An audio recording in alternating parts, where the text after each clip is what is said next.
Hello students, मैं doctor Bhubaneswar सथार, Mangilal Bagri राजकीय महाविद्यालय नोखा से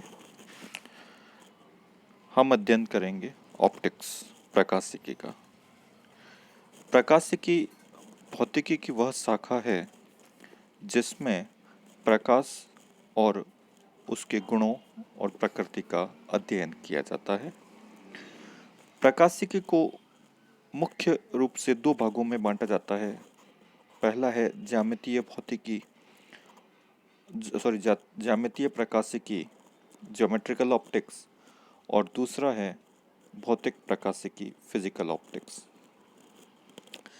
ज्यामितीय ऑप्टिक्स के अंतर्गत प्रकाश किरणों के अध्ययन में एक जो महत्वपूर्ण इसका पोस्टुलेट है, कल्पना है, उसका अध्ययन किया जाता है कि प्रकाश जो है वह रेखीय पथ पर गति करता है, यानी उसका पाथ जो है, प्रोपगेशन का पाथ जो है वो रेक्टिलिनियर होता है, स्ट्रेट लाइन में गति करता है। और इसके द्वारा हम प्रकाश के परावर्तन अपवर्तन के नियम का अध्ययन करते हैं और दर्पण, मिरर्स, लेंस और उनके संयोजनों का अध्ययन किया जाता है। लेंस और दर्पण की सहायता से प्रतिबिंब का निर्माण किस प्रकार होता है, उसकी स्थिति व आकार का अध्ययन किया जाता है। इसका अध्ययन हम ज्यामितीय भौतिकी के अंतर्गत करते हैं, ज्यामितीय प्रकाशिकी के अंतर्गत किया जाता है। इसके अतिरिक्त प्रकाश की जो किरण प्रकृति है, जो वेव मोशन है, उसके जो अन्य गुण हैं जिसमें तरंग स्वरूप के कारण हम व्यतिकरण विवर्तन की घटनाएं होती है, उसका अध्ययन हम भौतिक प्रकाशिकी के अंतर्गत करते हैं। तो इस चैप्टर में हम ज्योमेट्रिकल ऑप्टिक्स या ज्यामितीय प्रकाशिकी का अध्ययन करेंगे और उसमें सबसे पहला टॉपिक हमारा रहेगा फर्मा का सिद्धांत, फॉर्मेट प्रिंसिपल। फॉर्मेट प्रिंसिपल के आधार पर प्रकाश का संचरण किस प्रकार होता है, उसके लिए फर्मा ने एक सिद्धांत दिया था कि विभिन्न माध्यमों से होते हुए प्रकाश एक बिंदु से दूसरे बिंदु तक जब संचरित होता है तो प्रकाश की किरण हमेशा उस पथ का अनुसरण करेगी जिसमें समय जो है अल्पतम लगता है। तो यह व्यवहार के आधार पर, प्रकाश के अध्ययन के आधार पर सबसे पहला सिद्धांत दिया गया था फर्मा के द्वारा कि किसी भी एक बिंदु से दूसरे बिंदु तक गति के लिए जो प्रकाश किरण है उस पथ का अनुसरण करेगी जिसमें समय न्यूनतम लगता है। इसका विस्तृत अध्ययन करने पर जो महत्वपूर्ण सिद्धांत है फर्मा का, वो फाइनली ये दिया गया था कि प्रकाश किरण एक बिंदु से दूसरे बिंदु तक जाने के लिए उस पथ का अनुसरण करती है जो अन्य निकटतम पथों की तुलना में न्यूनतम, महत्तम या स्थिर समय लगता है। तो ये मॉडिफाइड फॉर्म है जिसमें फाइनली ये बताया गया था जो टाइम का कॉन्सेप्ट है वो मिनिमम या न्यूनतम ना लेके हम उसकी ऑप्टिमम वैल्यू या उसका न्यूनतम मान, अधिकतम मान या स्थिर मान होना चाहिए समय के सापेक्ष, तो ऐसे पथ का अनुसरण करती है। तो कोई प्रकाश किरण है विभिन्न अपवर्तनांक के माध्यम, जिनके माध्यमों का अपवर्तनांक μ1, μ2, μ3 अप टू μn द्वारा दिया जाता है। इन माध्यमों में जो दूरियां तय करती है वो S1, S2, S3 up to Sn है। तो कुल प्रकाशीय दूरी जो होगी S इनके सम के तुल्य होता है। यदि कोई प्रकाश किरण म्यू माध्यम में S दूरी तय करती है तो उसकी जो कुल प्रकाशीय दूरी होती है म्यू टाइम्स S होती है, यानी म्यू और S के गुणनफल के तुल्य होती है, ये हमें पता है। तो सभी माध्यमों के लिए इनका सम कर दिया तो कुल प्रकाशीय दूरी S बराबर आ गया summation of mu i s आई।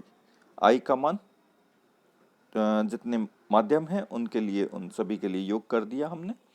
अगर अंतराल बहुत कम है या माध्यम सतत है, कंटिन्यूस वेरिएशन हो रहा है, तो हम समेशन को इंटीग्रेशन से रिप्लेस कर सकते हैं और इंटीग्रेशन फॉर्म में हमारा जो कुल प्रकाशीय दूरी का जो मान है s इंटीग्रेशन p से q तक विस्थापित हो रहा है, p से q तक इंटीग्रेशन कर दिया, म्यू ds की फॉर्म में हमने इसको लिख दिया।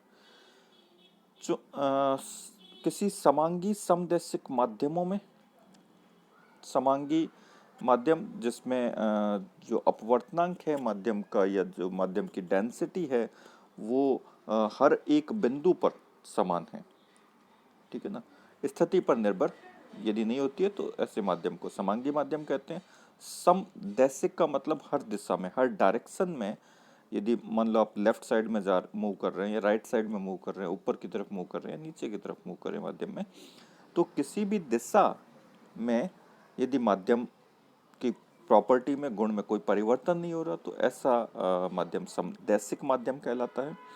तो ऐसे माध्यम में किसी बिंदु P से Q के मध्य प्रकाश का जो पथ है, प्रकाशीय पथ, वो हमने यहाँ पे कैलकुलेट कर रहा है, इंटीग्रेशन P से Q म्यू ds से द्वारा दिया गया है। तो फर्मा के नियमानुसार, फॉर्मेट प्रिंसिपल के अनुसार P से Q तक ऐसे पथ का चयन करेगा जिसमें लगा समय जो है वह t इक्वल टू अलग अलग माध्यमों में हमने अगर अंतराल को dt से रिप्रेजेंट करें तो सभी का सम कर दें, या कंटिन्यूस मीडियम के लिए हम इंटीग्रेट कर दें tp, बिंदु p पर इसका जो समय है tp से, और q पर उसका समय tq से अगर डिनोट करें तो इंटीग्रेशन tp से tq dt, इसका मान न्यूनतम, अधिकतम या स्थिर होना चाहिए। तो इन सभी के केस में हमने ये dt की वैल्यू को रिप्लेस कर दिया, dt ds स्थिति का अंतराल है, v वेग है माध्यम में, उनका अनुपात जो है वह dt को शो करेगा, वैल्यू को रिप्लेस कर दिया। v जो है समांगी माध्यम में प्रकाश का वेग है, यदि माध्यम का अपवर्तनांक म्यू है तो म्यू का मान c बाय v होता है। निर्वात में प्रकाश का वेग और माध्यम में प्रकाश का वेग का जो अनुपात होता है वो अपवर्तनांक कहलाता है। तो डेफिनेशन से हमने mu equal to c by v हो गया। c जो है निर्वात में वेग है तो v का मान c बाय म्यू हो गया, इसका मान रख दिया हमारे पास। t का जो मान है, कुल समय जो है वह t इक्वल टू p से q mu ds upon c, इसका मान न्यूनतम, अधिकतम या स्थिर होगा। c चूंकि प्रकाशीय का वेग है निर्वात में जो कांस्टेंट होता है, तो अतः प्रकाशीय दूरी जो होगी ये इसका मान अधिकतम, न्यूनतम या स्थिर होगा। तो उस केस में ये जो डेरिवेटिव है, ये जो डेरिवेटिव है उसमें जो परिवर्तन होगा, चूंकि इसका मान क्या है, मैक्सिमम, मिनिमम या कांस्टेंट है, तो इन सभी के जो डेरिवेटिव होते हैं वो जीरो होते हैं। तो इसमें स्मॉल डिफरेंस अगर लें तो वो स्मॉल डिफरेंस क्या होगा, जीरो होगा। अर्थात किसी समांगी माध्यम में किन्हीं दो बिंदुओं के मध्य प्रकाश का जो पथ है वह रेक्टिलिनियर या रेजोरेखीय होता है, यानी एक बिंदु से दूसरे बिंदु में किसी होमोजीनियस मीडियम में अगर लाइट ट्रेवल करती है, होमोजीनियस मीडियम में म्यू कांस्टेंट हो जाएगा तो ds का मान जीरो मिलेगा। यदि ये इस पथ को ट्रेवल करती है तो प्रकाश का जो टाइम इंटरवल है वो स्ट्रेट लाइन में दूरी मिनिमम होती है। यदि पथ को हम थोड़ा सा भी डेविएट करते हैं, सपोज ये दूसरा पाथ हमने चूज कर लिया, तो उस केस में ये पाथ पहले के कंपैरिजन में क्या हो गया, कुछ ज़्यादा हो गया, तो टाइम भी अधिक लगेगा। इसके बाद में हम तीसरा पाथ भी चूज कर सकते हैं। ये तीसरा पथ जो है दूसरे की तुलना में क्या होगा, अधिक दूरी से लाइट ट्रेवल कर रही है और इस कारण इसमें टाइम और ज़्यादा लगेगा। इसी तरीके से हम तीसरा कोई पाथ और भी चूज कर सकते हैं जिससे टाइम का मान क्या होगा, बढ़ जाएगा। तो एक यूनिक पाथ, एक स्थिर पथ, एक स्थिर समय वाला पथ जो है वो हमेशा कौन सा होता है, रेक्टिलिनियर पाथ होता है। इसमें समय का मान न्यूनतम होता है, इससे कम समय पॉसिबल नहीं है, जबकि इससे अधिक समय वाले बहुत सारे पथ पॉसिबल हैं। तो इस केस में एक बिंदु से दूसरे बिंदु तक रेक्टिलिनियर या सरल रेखीय पथ पर लाइट ट्रेवल करती है। ये हमने फर्मा के प्रिंसिपल से इसको सिद्ध कर दिया। इसी प्रकार बहुत इंपॉर्टेंट क्वेश्चंस हैं जो एग्जाम में पूछा जाता है, एग्जाम पॉइंट ऑफ व्यू से भी है, और फर्मा सिद्धांत के द्वारा हम एक्सप्लेन करेंगे परावर्तन के नियम का। परावर्तन का नियम, यदि लाइट किसी एक माध्यम में गुजरती हुई किसी दूसरे माध्यम पे या उनके इंटरफेस पे जब इंसिडेंट होती है, तो लाइट का कुछ पार्ट क्या होता है, रिफ्लेक्ट होता है, कुछ रिफ्रैक्ट होता है। तो रिफ्लेक्शन और रिफ्रैक्शन का जो नियम है वो फर्मा के नियम से हम की सहायता से हम समझ सकते हैं। तो फर्मा के सिद्धांत की सहायता से परावर्तन संबंधी प्रथम नियम क्या है कि जब लाइट एक माध्यम से गुजरते हुए दो माध्यमों के इंटरफेस पे आती है, तो कुछ पार्ट रिफ्लेक्ट होता है। आपतित किरण, परावर्तित किरण और अभिलंब तीनों क्या होते हैं, एक ही तल में होते हैं। यह परावर्तन का प्रथम नियम है। और दूसरा नियम है कि आपतन कोण, आपतित प्रकाश किरण और अभिलंब दोनों माध्यमों का जो इंटरफेस होता है, उसका लंबवत जो सरल रेखा होती है, उनको इंटरछेद करने वाली जो लंबवत सरल रेखा होती है, उसके साथ जो कोण होता है वह आपतन कोण कहलाता है। तथा अभिलंब के साथ परावर्तित किरण का जो कोण बनेगा वह परावर्तन कोण कहलाता है। आपतन कोण और परावर्तन कोण का मान समान होता है। यह परावर्तन नियम का दूसरा भाग है। तो प्रथम नियम को हम यहाँ पे सिद्ध करने की कोशिश कर रहे हैं, किसके द्वारा, फर्मा के सिद्धांत के द्वारा। तो एक इंटरफेस हमने यहाँ पे कंसिडर किया है ABCD। यह कोई दर्पण है जिस पर कोई आपतित प्रकाश की किरण है, बिंदु P से प्रारंभ हो रही है और बिंदु Q तक पहुंच रही है। तो P से Q तक कौन से पथ को से होकर गुजरेगी, यह हम ज्ञात करते हैं। तो हमने प्रारंभिक एक पाथ कंसिडर किया, एक पाथ हमने यहाँ पे कंसिडर किया है, P से O तक आती है, O से परावर्तित होकर Q तक जाती है। ठीक है। दूसरा पथ हमने यहाँ, और ये जो पथ हमने लिया है बिंदु O, वह जो तल है वो उसके अभिलंब तल में, उसके लंबवत तल में स्थित है। तो आपतित प्रकाश किरण PO और OQ ये दोनों अभिलंब तल में स्थित है। ठीक है। दूसरा एक पाथ हमने कंसिडर किया कि O पर न होके वह क्या आ रही है, O डैश पर आपतित हो रही है और O डैश से परावर्तित होकर Q तक पहुंच रही है। अगर मान लो वह दूसरे पथ को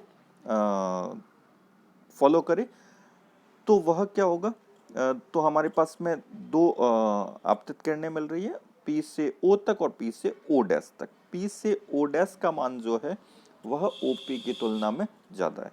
इसी प्रकार से OQ का जो मान है वह कम है O डैश Q से। अर्थात जैसे जैसे बिंदु हम दूरी की यानी O से दूरी बढ़ाते जाएं, यानी अभिलंब से दूरी बढ़ाते जाएं, तो पथ की लंबाई में क्या होगा, वृद्धि होगी और समय भी ज़्यादा लगेगा। तो एक यूनिक पाथ, एक मिनिमम पाथ जो है हमें कौन सा मिल रहा है, P से O और O से Q, और यह अभिलंब तल में स्थित है। अर्थात प्रथम नियम के अनुसार एक यूनिक पाथ जो मिनिमम समय में या न्यूनतम समय प्रकाश क्या है, प्रकाश किरण P से Q तक पहुंच सकती है, वह अभिलंब तल में होगा। अर्थात आपतित किरण और परावर्तित किरण, यह अभिलंब तीनों एक ही तल में स्थित होंगी। यह प्रकाश का प्रथम नियम है, जो फर्मा के नियम की सहायता से भी हम समझ सकते हैं। फर्मा के नियम का दूसरा भाग, जिसमें आपतन कोण और परावर्तन कोण का मान बराबर होता है, इसको सिद्ध करने के लिए हमने क्या माना, दर्पण जो है हमारा, उससे बिंदु O पर आपतित किरण आपतित हो रही है। ठीक है। तो अभिलंब जो हमारा दर्पण था उसको हमने यहाँ पे एक स्ट्रेट लाइन से शो कर रखा है, और इसके लंबवत तल या जो परपेंडिकुलर इंटरसेक्शन है उसको हम देख रहे हैं। तो यह हमारा दर्पण है जिसको हमने LOM से प्रदर्शित कर रखा है। बिंदु P से जो आपतित किरण है वह दर्पण पर बिंदु O पर आपतित होती है और इससे परावर्तित होकर Q तक पहुंचती है। तो यहाँ पर P और Q के मध्य की जो लंबवत दूरी है उसको D से निरूपित किया हुआ है। बिंदु P की दर्पण से जो लंबवत दूरी है वह A है। बिंदु Q की जो दर्पण है उससे लंबवत दूरी P है। ठीक है, तो बिंदु P से आपतित किरण जो है वह L और O के मध्य की जो दूरी है वह x है। तो O से M तक की जो रिमेनिंग दूरी है वो हमारे पास d माइनस एक्स के तुल्य होगा। और O पर हमने अभिलंब बना दिया जो n O से निरूपित किया हुआ है। तो आपतित किरण के और अभिलंब के बीच में कोण आपतन कोण I से और अभिलंब और परावर्तित किरण के मध्य कोण R परावर्तन कोण से हमने यहाँ पर निरूपित किया हुआ है। तो बिंदु P से Q तक का जो प्रकाशीय पथ है OP प्लस OQ, OP और OQ का मान हम ज्ञात कर सकते हैं a square plus x square की पावर हाफ के इक्वल होगा और OQ का मान जो है b square plus d minus x के होल स्क्वायर की पावर हाफ के इक्वल होता है। फर्मा के नियम के अनुसार बिंदु O की स्थिति इस प्रकार होनी चाहिए कि प्रकाशीय पथ जो है यूनिक होता है, यानी इसका मान अधिकतम न्यूनतम या नियत रहता है। तो इस स्थिति में x का जो s का मान है वह x के सापेक्ष क्या होगा, अवकलन करने पर शून्य के इक्वल होना चाहिए। क्योंकि ये क्या है, हमने ऑप्टिमम थ्योरम पढ़ी हुई है कि डेरिवेटिव कोई भी टर्म यदि ऑप्टिमाइज करना है उसका मान अगर एक्सट्रीमम है, अधिकतम न्यूनतम है, तो उस केस में उसका डेरिवेटिव क्या होता है, जीरो होता है। तो इसका डेरिवेटिव लेंगे x के रेस्पेक्ट में और उसको जीरो के तुल्य कर देंगे। तो समीकरण जो हमारी थी s की उसका डेरिवेटिव लिया हमने एक्स स्क्वायर के एक्स के रेस्पेक्ट में। तो फर्स्ट टर्म आ गई 1/2 a square plus x square की power minus 1/2 into x square का करेंगे तो 2x plus second term 1/2 bracket की टर्म की पावर माइनस हाफ और d माइनस एक्स स्क्वायर का जब डिफ्रेंशिएट करेंगे अवकलन करेंगे d माइनस एक्स के रेस्पेक्ट में तो 2d माइनस एक्स और d माइनस एक्स का करेंगे तो आएगा -1। तो ये कंप्लीट टर्म आ गई। पाथ अगर अधिकतम या न्यूनतम है तो उस केस में डेरिवेटिव जीरो होगा। तो इसको जीरो के इक्वल कर दिया हमने और सॉल्व कर लिया तो हमारे पास इक्वेशन आ गई x upon a square plus x square की power 1/2 equal to d minus x upon b square plus d minus x का होल स्क्वायर की पावर 1/2। परंतु जो डायग्राम है उस डायग्राम में हम देख रहे हैं कि साइन आई और साइन आर की वैल्यू अगर कैलकुलेट करें, चूंकि ये कोण चूंकि ये दोनों रेखाएं एक दूसरे के समांतर हैं तो ये कोण क्या होगा, आपतन कोण आई के बराबर होगा। क्योंकि ये और ये भी क्या है, एन ओ और क्यू एम एक दूसरे के समांतर है, उसको प्रतिच्छेद करने वाली रेखा यानी एकांतर कोण बराबर होते हैं। तो ये क्यू पर बनने वाला कोण भी क्या होगा, आर होगा। तो इस ट्राइंगल पी एल ओ से साइन आर की वैल्यू कैलकुलेट, साइन आई की वैल्यू कैलकुलेट कर सकते हैं।